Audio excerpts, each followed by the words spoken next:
Okay, let's see where I am with respect to the low buy, no buy that has ended at the end of October. I have a lot of good and bad things to say about Lime Crime. I think I will continue to buy Overtone. The ones that last the longest, I would say, are Pulp Riot pigments.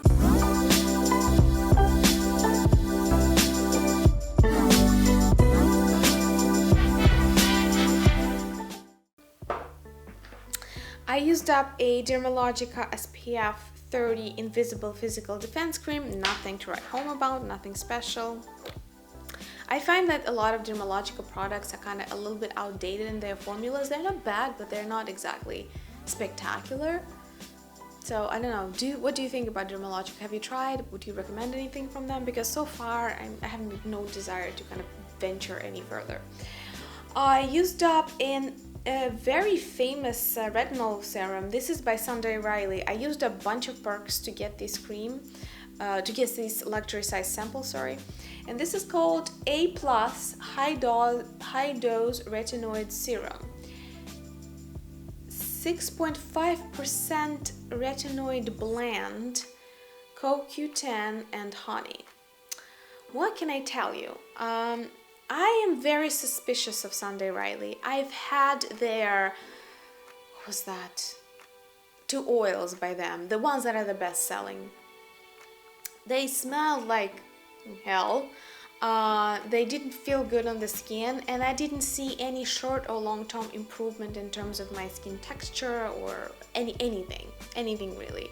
But they costed a lot, and they had a lot of money spent on advertising, marketing, and especially influencer marketing. That is already kind of in combination of me honestly shelling my own money and trying Sunday Riley, seeing no real results, kind of put me on edge. But I thought, well, I've got these points, maybe, just maybe, I'll use them up. I'll be honest with you, it will never look back. I don't know if it's doing anything. I don't see anything. I don't see any results. I used it, I didn't see results. I stopped using it, didn't see any change. I think it's just a waste of money, to be honest. That's what I think. All right. A really great product that I found, I think it was Marshall's. I don't know. Oh yeah, Marshall's. $4. The best foot cream ever. That's at least how I use it. This is Spa Ritual. This is a nail brand, but they also now make various kind of body care. This is called Earl Grey Body Souffle, and I think they also have oil salve. I don't know how it's called. This is amazing, and I have a lot of body lotions, a lot of perfumed ones, and this and this and that, but this is amazing. This is the only thing that helps with my cracked heels. I do a lot of gardening. I spend a fair amount of time at the beach. I don't know why, but my feet have been just dry as a desert this year, and I've been putting and slapping more lotion on them without any visible improvement or result. This is the thing that saved my feet. And it's a bit it's like out of the blue. I don't really love I know about the Spa Ritual brand. I don't really love their nail polishes. They're fine. They're just fine. And it's a bit exotic. For me, it's a bit exotic to recommend and so heartedly recommend such an one-off, like one-odd product, but it's been so good that I had to tell you. So I hope you can see that's what it looks like. I found it, as I told you, for $4 in Marshall's. So that means probably can be seen in Ross, probably can be seen in TJ Maxx as well.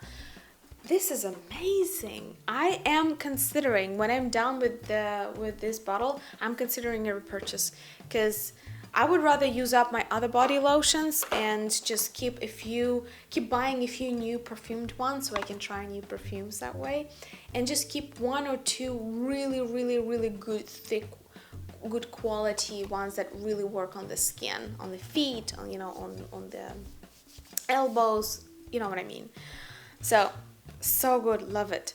All right, this is one in, and let's see how I did with lotions. So I fully used up San Di Gia by Giorgio Armani, Amazing smell. I love this San di Gia by Armani more in the form of a body lotion than I do it as a perfume, because as a perfume to me it's a little bit, it's not creamy enough. But when they suspended the odorants in the body lotion, it's a very thick, very creamy body lotion. It got the necessary roundness and creaminess and almost milkiness. It was so good. I thoroughly enjoyed it. I think I paid like $50 for it. It was not really cheap. And loved it all the way through. Would I buy a replacement? No. I'm just too curious to try something new. But if by any chance you stumble upon it, love it. I don't think I will buy a bottle of San di Gia though as a perfume, because this particular scent works better for me in body care. All right, so 1, 2, and the little labo, 3. Yep, yeah, 3 out, 1 in. I think it's decent, though I expected more from myself in terms of lotions, to be honest. Once I got the the body souffle by Spa Ritual, I think it's called Earl Grey, I really didn't need to use as much lotion because it really worked. So this, you see, like this is like plus and minus. If you get something really good, you just don't need that many products anymore, and therefore you can't really use them up that quickly. So that was definitely the case. So I think I'm gonna put it aside for like true emergency situations for my skin, and try to use up some of the other perfume body lotions, because I have, if you've seen my inventory, you know I have too many. Okay, when it comes to hair stuff, did I make one shampoo, small one? I would equal it to no progress whatsoever. One small dry shampoo, which is also like almost nothing. I'm not really doing much progress with hair otherwise. And this is another staple of mine. If you want to slightly lighten your hair without inflicting too much damage by using peroxide, like proper bleach or like other kind of boxed bleach treatments, you can use Go Blonder by John Frieda. This is probably my 7th bottle. They repackaged it slightly, and I have 2 more in the stash. It's just something that I apply on the roots, and when I go out, or when I almost never blow dry my hair, but applying heat, applying sun kind of speeds up the lightening process. It's still the same agent, chemical agent, still hydrogen peroxide, just so you know. There's no non-chemical way to significantly change your hair color. It just doesn't exist. Let's not, you know, I'm for living in reality and not really evoking magical thinking just because it makes us feel better and we're willing to ignore the obvious. It still has hydrogen peroxide. It just has it in much smaller quantities, which allows you, first of all, controlled application. Second of all, depending on whether you're going to apply heat or not, you will get more dramatic or less dramatic results. And usually it does the job to make the hair more to give it a little bit more of that kind of shift, you know, like this kind of like lighter, warmer reflection. And quantitatively, this is much less damage, rather than if you actually got a boxed hair color that is 2 tones lighter than your own. You would do way more damage to your hair that way than using something like this. So, Go Blonder, John Frieda, 1 out, 2 in as backups and replacements. Okay. 1 deodorant. I have like 5 deodorants. It's tragic. It's tragic. It takes years to use them up. So 1 out, but 2 more. No, I mean too many to go. Did I make any progress anywhere? Okay, here's where I made the most progress. This is something that I'm fairly proud of. If you remember, one category where I have too many options and I cannot use this product fast enough is conditioner. I have short hair, I have thin hair, I don't need a lot of conditioner. I use pigments for conditioning the hair as well. So it's just very challenging for me to use up conditioner. So I've been slapping it on for shaving. I've been even washing my hands with conditioner. Another tip, if you wash your hair a lot, if you have very dry hands, you can wash your hands with body lotions and hair conditioner. They contain the surfactants that still will allow you to wash it significantly off with the dirt or whatever else that you're trying to wash off your hands, while leaving the conditioning ingredients on. Similarly, how the washing conditioners became in vogue at some point, most hair conditioners have both oily, kind of oil-friendly and water-friendly ingredients, so they do mix and wash off with water. But since they have certain oils that usually are used to like protect your scalp or moisturize your skin on your scalp and like coat your hair, they will do their job and will, in terms of dissolving any kind of grease or any kind of like oily sticky stains or anything that you're trying to wash off your hands, while still being water soluble, because they're meant to be water soluble. So this is what I've been doing, and I used up 5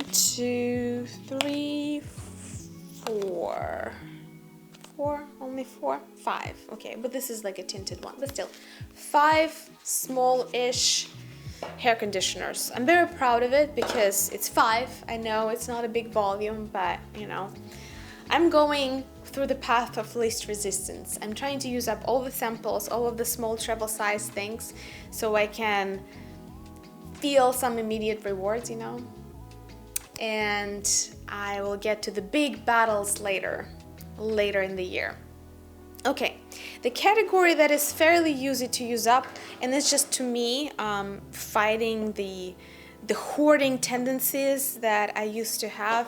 It's just something that makes me feel happy without much of an effort, and that is obviously, probably many of you know, it's a shower gel. These are fairly quick to use up, and I'm very happy to report that I used up 1, 2, 3, 4, 5, 6, 7, 8, 9.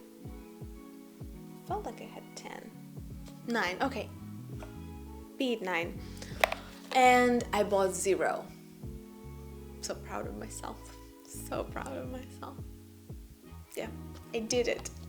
So I'm making a lot of progress there, but I was almost tempted to buy, like, I can buy a few, like, perfumed ones, like to try a new perfume and kind of have, like, a useful thing. And then I went back to my stash and saw that I still have probably over 10. It's like, okay, more to go before I ever buy more shower gel. Summary and takeaways. I have just counted all the things in, and I'm gonna put them in one big bag to show you the progress and just to show you the kind of the footprint of the consumerism that is so prevalent in our life. And I dare say I'm not the worst. I'm not actually the person with the largest makeup or body care or any kind of collection. Even my perfume collection is small for a perfume reviewer. A lot of people have thousands at this point. But it's still, I just want you to see everything together, and for me, for all of us, just to take a kind of like a good look at how much plastic and how much waste we really produce. So this is probably a month and a half. And I still try, just for the sake of, I didn't put everything, so more. This is about a month and a half, and there are 36 items in here. So minus 36 from my stash, which was, I think, close to 200. I need to look back at my video. I've been trying to keep a stash of all of the used up cosmetic items. Like, I usually throw away most of my trash fairly quickly, but something, I just want to see just what is the footprint of my beauty consumption, even considering that I'm trying to be more conservative, more mindful, more, like more focused on what I'm buying and what I'm not buying. One of the hardest things of all of this, even though I started making progress, as you can see, with conditioners, hair conditioners, which was like just a dead end for me for many months. I'm going strong and enjoying it in terms of hair pigments, and I have a fairly fast turnover, as I can see, of pigments. Almost no progress with skincare. Skincare takes forever, but I think I'm not doing as bad there. I mean, I have a room to pare down, but it's not as bad as it could have been. But one of the hardest things for me has been when I see a pile like that, guess what I'm thinking? Well, beside the fact oh my God, there's so much plastic waste. It's almost shocking how much plastic waste is created every day unnecessarily. But the more emotionally charged thought, yes, you probably know, that every day, almost every day now, I still have to fight the urge to buy something new. Because I look at it as like, you see, that's a lot. I could buy a few, but I know how a few works. You buy, like, once you agree with yourself, once you give yourself a green light that a few is fine, then it's almost you stop counting. You get a few here, then there, then here, then there, then there, then there, then there, and that was like get one free and this and this and that. And before you know it, you got more items that you used up. So just not doing, okay, I can get a few. It's a constant struggle. It was really surprising to me that it would be that prevalent in my mind, this thought. Well, just looking at this stash, well, now I can get a few, right? I can get just one. Okay, just a few, just two. This is like so many that I already used up. It's gonna make no difference. And then I constantly have to go back, to my stash, open it and say, like, you see, you have twice as many still twice as many still. What kind of few are you buying? Look, what are we talking about? So this has been a never-ending struggle. I am shocked that the urge is still there so many months later. Yes, I have like kind of flopped on the whole no-buy year, but I had a fairly strong 6 months, and I am on a low buy now, probably with exceptions of perfumes. But that's a topic for another video, how I'm doing there and what I'm planning to do. But with everything else, I really try to just take my mind off it. And to be honest, as much as I dreaded just leaving the beauty community, I feel sometimes that's the only way. It's kind of like, it's what addicts say, like, if you don't want to slip, don't go where it's slippery. If the whole beauty world is about buying new things, if that's what community really values, there is no way you can be part of beauty community and not overspend. And this concern can be easily transferred to our perfume community, to fashion community, to book community. Of all places, right? You think like such a highbrow activity as reading would be devoid of consumerism. No, you look at the booktube these days and you see the same things. It's all about buying books rather than reading, or God forbid, rereading, or discussing or reading kind of literary criticism, or all kinds of literature that is around the original fiction or non-fiction literature. So there's the consumerism is everywhere. It's in every aspect of our interests, hobbies, and it's kind of hard to keep a hobby, to keep an interest, and not be constantly buying things, being them new, being them on sale. And this is what I'm really trying to come to terms to. Is like, am I leaving beauty community at this point? And if so, is the perfume community next? Will I just eventually arrive at the conclusion that, well, I can't be on YouTube if I'm not buying?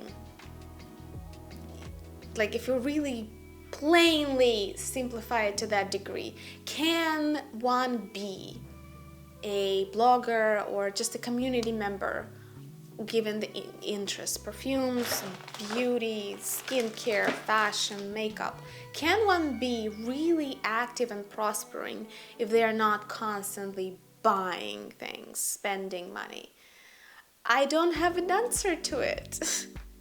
And I think maybe just this year really showed it in some brighter colors, showing us how misplaced some of the thought processes are. Like I used to think about so many things that don't matter in the scheme of things changing, and the scheme of people losing health, people losing financial freedom, so many things, right? Like, and so many oppressive legislation that is being spun out in so many places.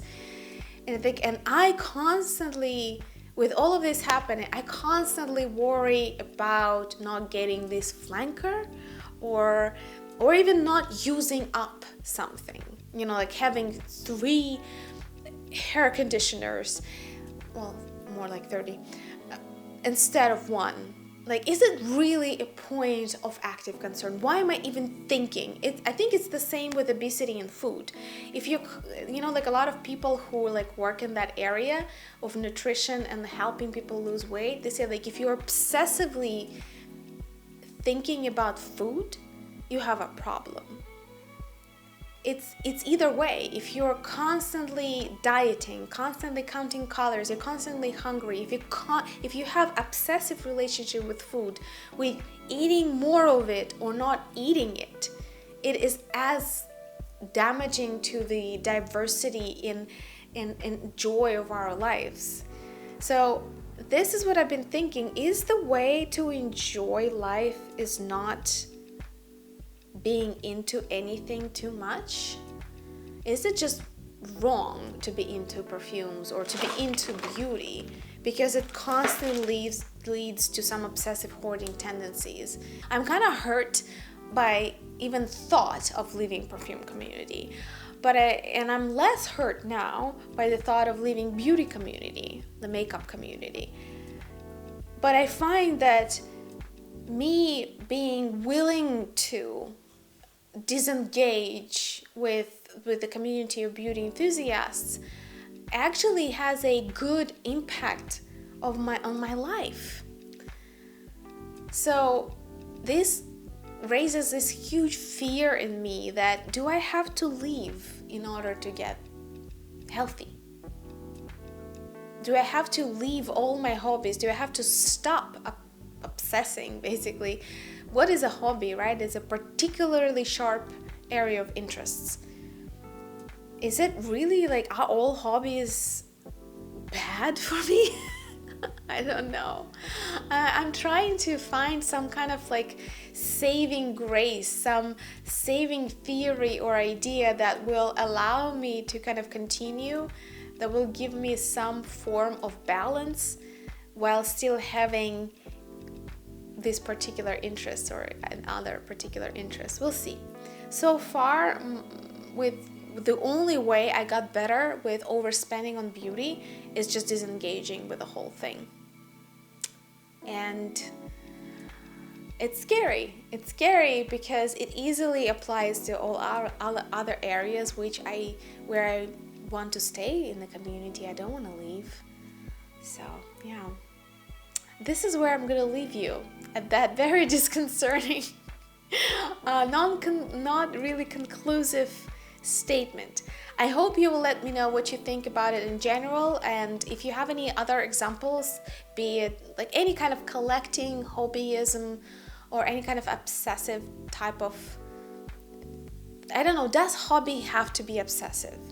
Is that what defines a hobby, or is it just that I have obsessive personality and anything I do turns out into something like this? I don't know.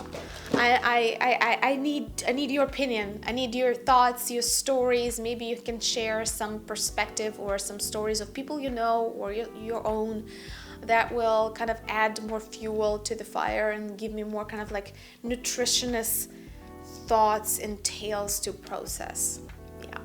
Thank you so much for watching. I hope you enjoyed this video. If you did, please like and subscribe. I'll see you in the next one.